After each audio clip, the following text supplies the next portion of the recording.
What is up, YouTube? And we're back for another Monday Night Live. We're going to be doing these more and more often. So, recently we just got back from our trip from uh, Tennessee, and it was a good trip. So, we're going to talk a little bit about that. And then we're also going to talk a little bit about some equipment that you guys would want for your rigs. So, as we start getting along with that, we'll kind of hit some of those different avenues, and we're going to try this whole new format out and see how it works out. If it works out good, then we're going to continue to go down that route.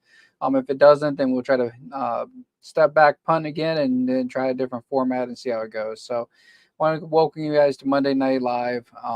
Tonight, we're going to talk a little bit about the Tennessee trip. So, we're going to first, how was you guys' day? What'd you guys do?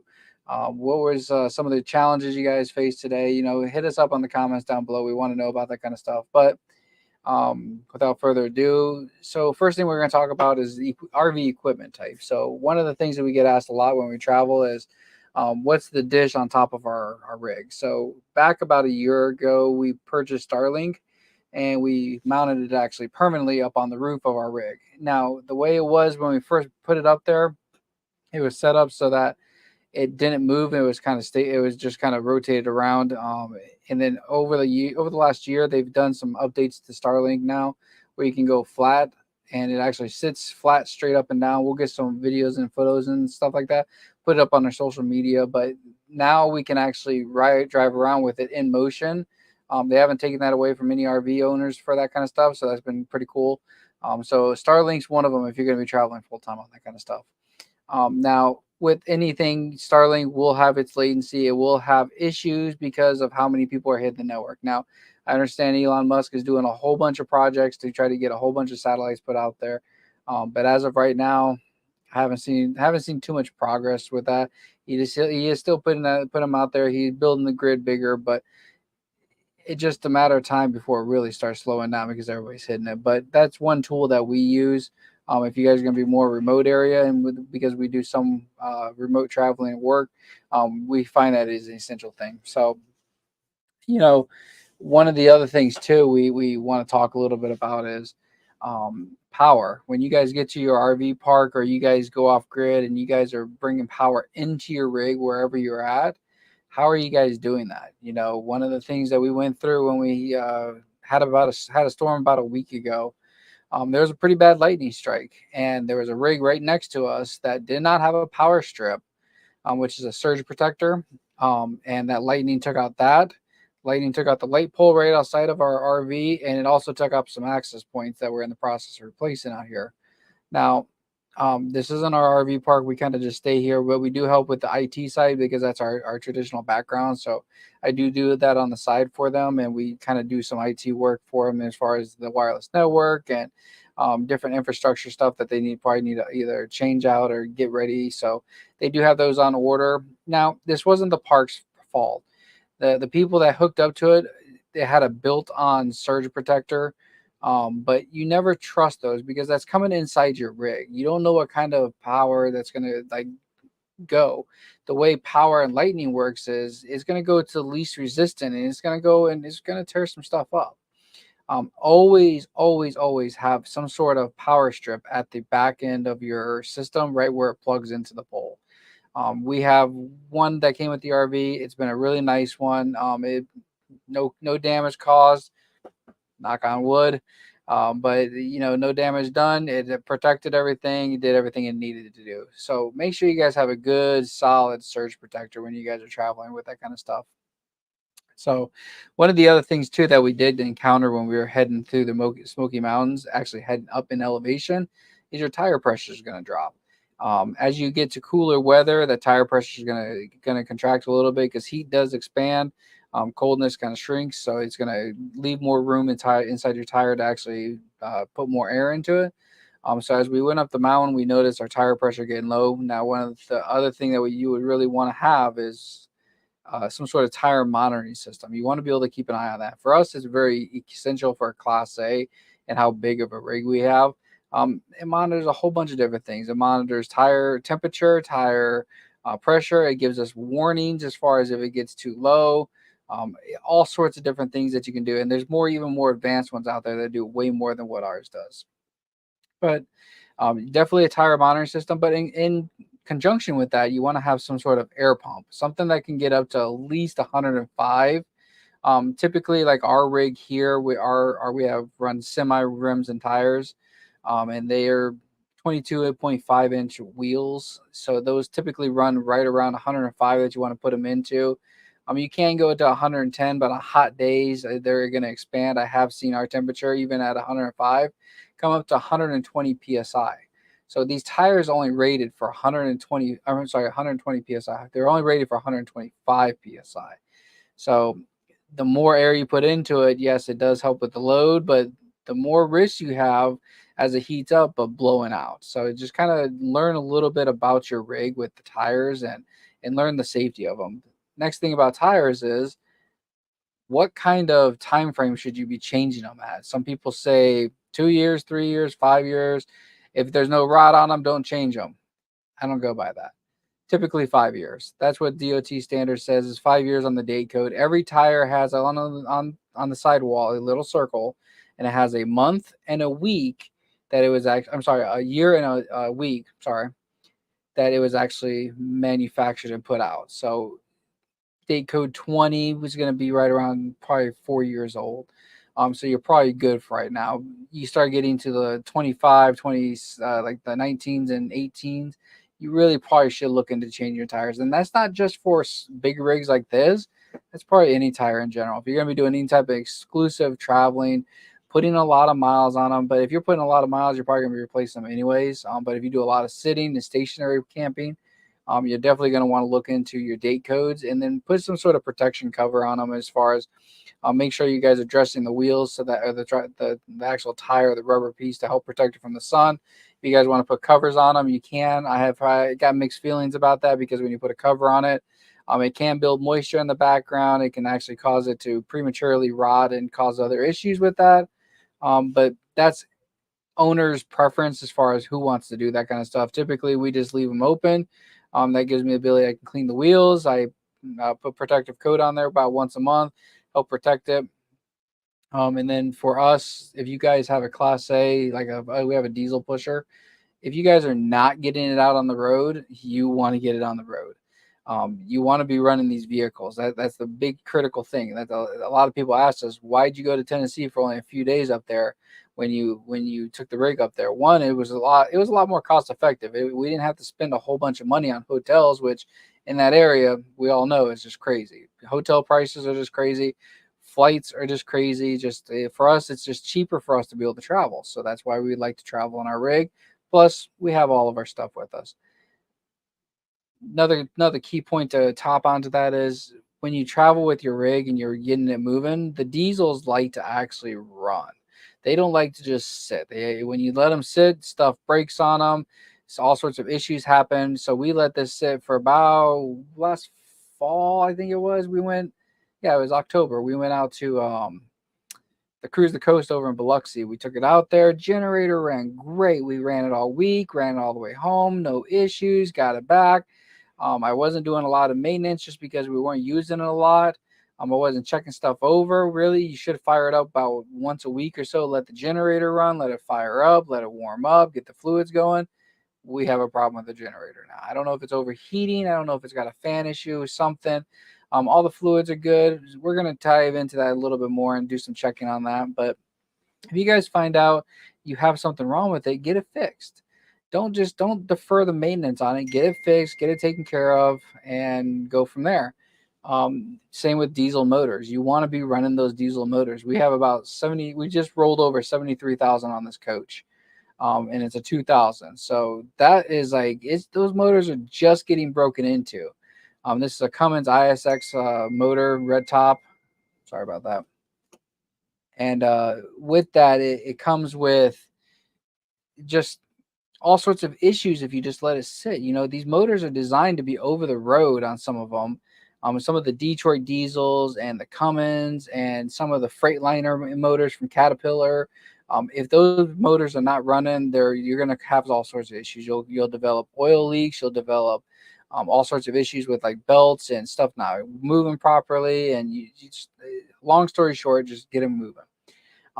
Do the preventative maintenance when you need to. Make sure the oil is getting changed, fluids are getting checked, belts are getting changed. All the basic stuff is getting taken care of. Now, if you guys have a fifth wheel or you got a bumper pull trailer, you really don't have to worry about that kind of stuff in a camper. But then you got a vehicle that's pulling it. So most fifth wheels are going to be rocking either a dually or a single wheel truck, which is going to be a diesel. Same thing. You want to be running those trucks. You want to be moving them around, even if you're just driving down to the grocery store and back. That's good for them because that actually gets the fluids going. So with that said, let's talk a little bit about the trip. We had a great time. I think it was probably what we really needed just to get out, just to go do stuff. We've never been to the Smoky Mountains. I've driven through Tennessee multiple times. Nashville's like probably a second home to me now because of how many times I've driven through there. But we wanted to go check out the Smoky Mountains. I always wanted to go check out Pigeon Forge and Gatlinburg and the Titanic over there because I'm a big Titanic fanatic. I love it. And it didn't disappoint. It was nice seeing all the relics and everything. There are some guidelines we weren't able to record everything, so you won't see that on some of our videos. You'll see some of the Titanic on there, but there's certain areas you're just not allowed to record because of some of the relics they brought up from the actual Titanic. And then when we actually hit up Tail of the Dragon, I know I put out that clickbait, as you call it. We put it out there to get people's attention and get people going on that.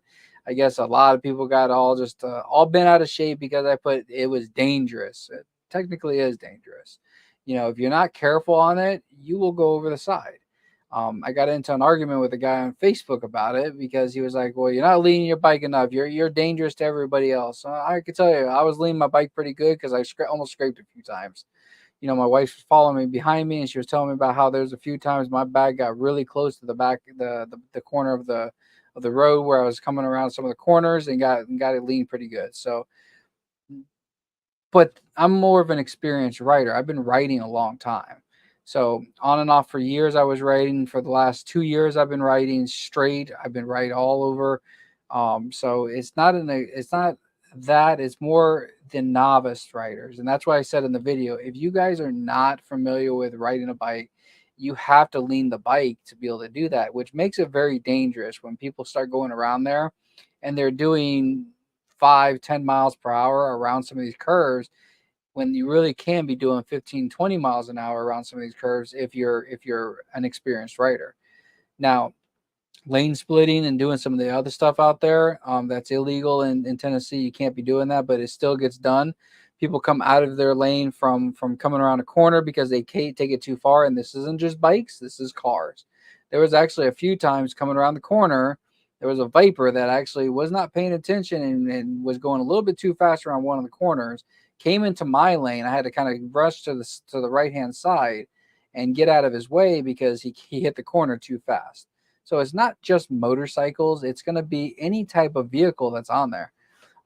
We did see box trucks on there, so you have to be mindful of those vehicles. There are bigger rigs on there. And when we went up there this last time, they had just repaved all of Tail of the Dragon on the Tennessee side. So basically from where it starts in Tennessee all the way down to, I think, mile marker 2, was all repaved, blacktopped. Now that made it difficult because it was fresh, had fresh oil on it. So that presented a whole nother challenge. You have to be very careful on if it rains, anything like that. The oil is going to seep up. If it gets warmer, you're going to see some of those issues where oil and other grime comes up from the ground, and that can make it very dangerous for somebody. Now, as you're going along to some of the other, if you like go in later on the year when it gets to fall and people start heading out more and it starts hardening up with the asphalt, you're going to see the sport bikes out. You're already seeing some of them out there, and some of these guys, they're very experienced riders, but they're doing some dangerous stuff on there in my eyes. I get that you can do it. They can do. I've seen some of these guys do 90 miles an hour around some of these curves that are 15, and they're literally laying on the side of their bike trying to do it. So now with that comes with a whole nother set of challenges. If you wipe out, make sure you guys stop, check on the people. Don't need to be a dick about it. Don't need to be upset about them because they wiped out. Make sure they're okay. help them out. We're all in this because we want to go experience it. We want to go have some fun. That's all what it boils down to is let's go have some fun with it and try something different. That's what all of us want to do. We want to just go have some fun. But yeah, I had a great time. My wife, she really enjoyed it. As much as we liked going to Pigeon Forge and Gatlinburg, because we did the little roller coaster. You guys will see that. My wife and my two step kids did get me on one of those, which it was it was okay after I think about it. I was a little more nervous than anything, but it was actually kind of fun. But at the end of the day, we had more fun driving around the mountains. As we were driving around the mountains and just doing some back roads, we found some nice creeks, we found some nice streams. It was nice to just pull off, kind of enjoy it. That we saw a waterfall in the back area. I was like looking around, like how can we hike back there to go take a look at that even more? But some of the currents and stuff on some of the streams that we saw was flowing pretty good, so we were a little worried about that. But that was more entertaining than going and hitting up the everyday hustle and bustle of the touristy. We did go through an area where we came around the corner and we saw two baby cubs from some black bears. Now, a lot of people would get out of their car and they would try to go pet them and everything else. Do not get out of your car. Those are cubs. Their mother is somewhere. I can promise you they are very dangerous. When a mother feels their cubs are threatened, they will attack. Not only that, it's a black bear. Like, come on, like, use your head. Stay away from them. Be safe. If you guys are going to be in that area, it's always good to carry some sort of like bear sprays just so that you guys can have some sort of defense in the event something happens. And yeah, so yeah, that's basically the trip. We had a great time. I did get the rig ready. So one of the things I did do is I had some deferred maintenance because I did in the hot in summer down here it gets really hot. So I didn't want to really deal with some of that stuff. So I kind of did it and knocked it out before it got really, really hot. But one of the things I did back last year towards around November, I bought LED lights for all the outside. Now I was too short because I miscounted, so I got those on the way. But we replaced all the running lights on the outside of the rig to LED. Why? That's going to help because the less amperage you're pulling on your alternator and your batteries, whether you're running down the road on your coach batteries or your house batteries. If you guys are not familiar with that, Class A's and some other rigs like buses and stuff will have two sets of batteries. One's going to be for your house batteries, which is going to run everything in here, as you see, like the lights, and some of the inverters and some of the 110 when you're just running on that and not plugged into shore power. And you got a second set is going to be your chassis batteries. Your chassis batteries are going to run your engine, your lights, and everything else. So when you get that kind of stuff and you have to go through and do some of the maintenance on there, one of the things you really need to look at is what are you doing to help your coach so that it's not pulling so much power. With this generator having issues, I came up with an idea. I'm going to put a third air conditioner in here. One is going to help during the summertime in the southern Alabama and Florida heat, but running down the road at 12 volts, it'll help. It'll help, and I'll be able to put it in the middle of the rig. It'll help kind of cool down the whole thing right along with my dash of the air conditioning. That's going to help because then I'm not having to run a whole 120 volts on one or 120 volts on the other. I have to run my generator, which is more fuel. I can just use the coach to be able to run the air conditioning, keep it all up. Runs our refrigerator, runs our inverters, which have some basic power with if the kids want to watch some TV. We got some lights, we got some other stuff, so it'll help with off grid camping and off grid doing other things. With this has a single 100-watt solar panel up there. I know, wimpy, but that was the standard back then when this coach came out.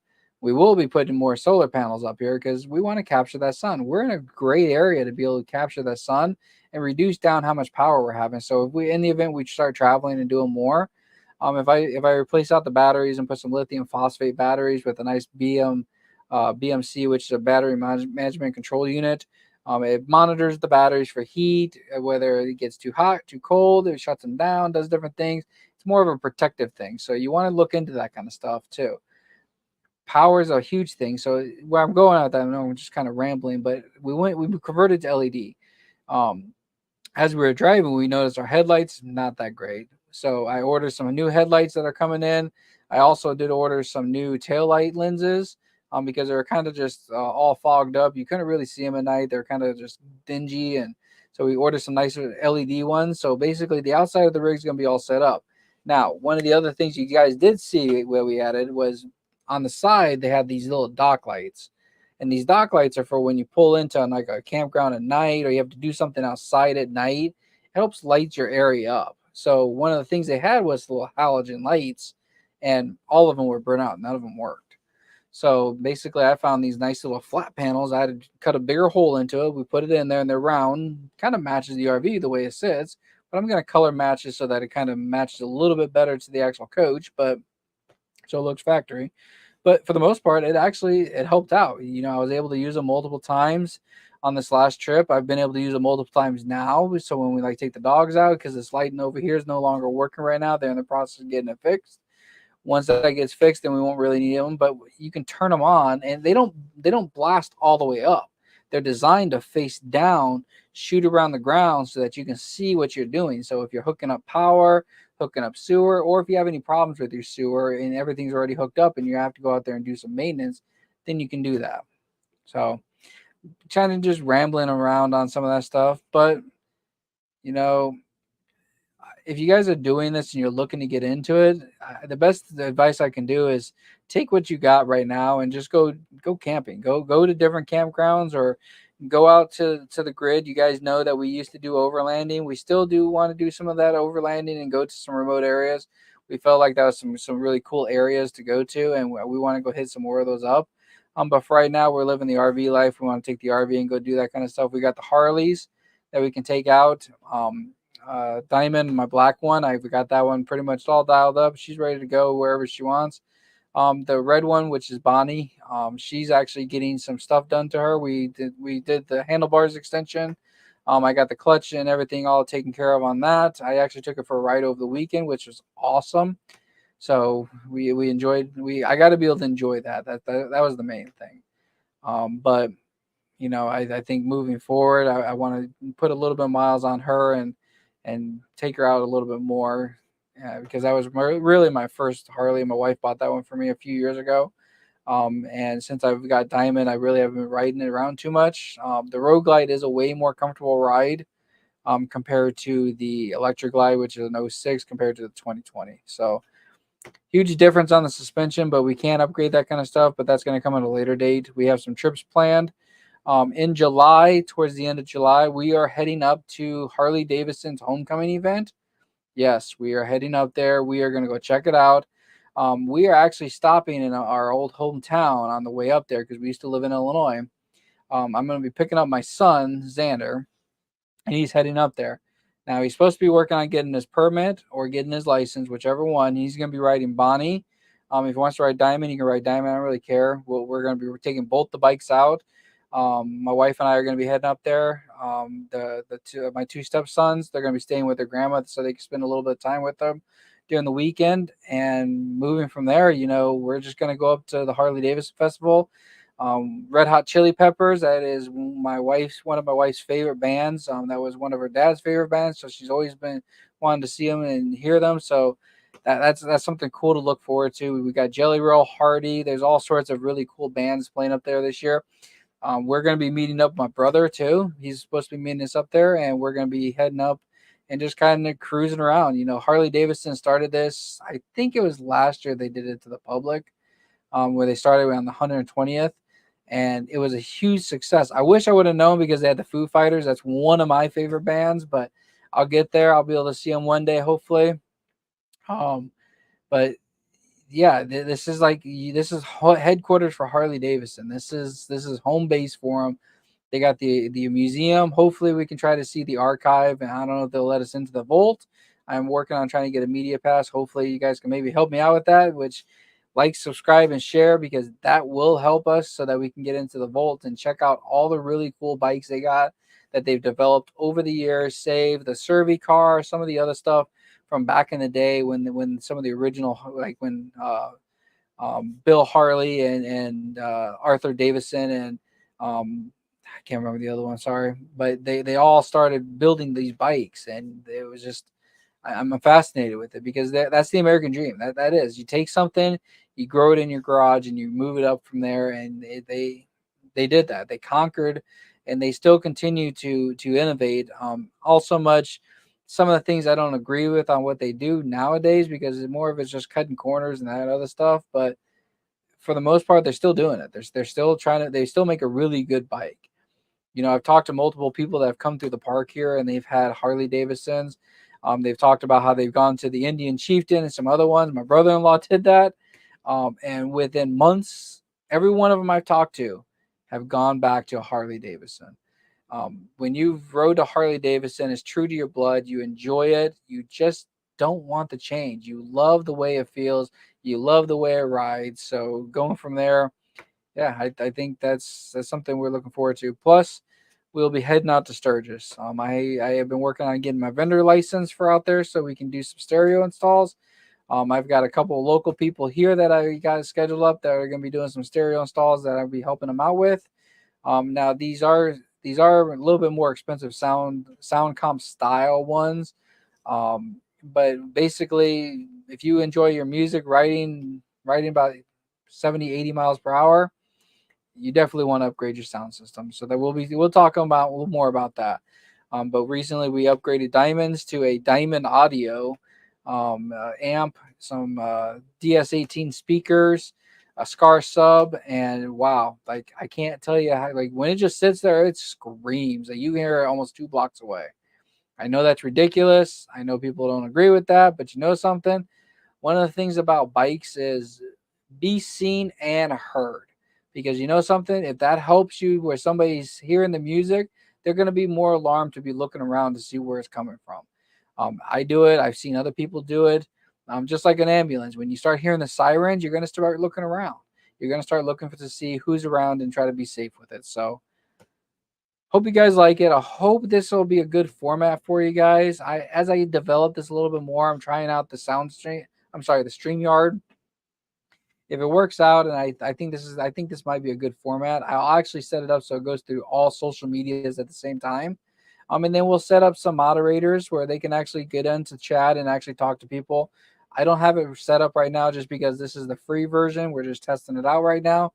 Once we have that all set up, then we'll be able to set up the chat and actually be able to communicate and have some moderators on the back end helping moderate, helping talk to people and forward questions over to me on some of this stuff and go from there. So hope you guys liked it, and I guess we will see you guys on the next one, which will be Thursday night's Moto Thursday, and we're gonna have some more probably adventure stuff on the bike as we travel around Tennessee and check out the Smoky Mountains. So see you guys on the next one.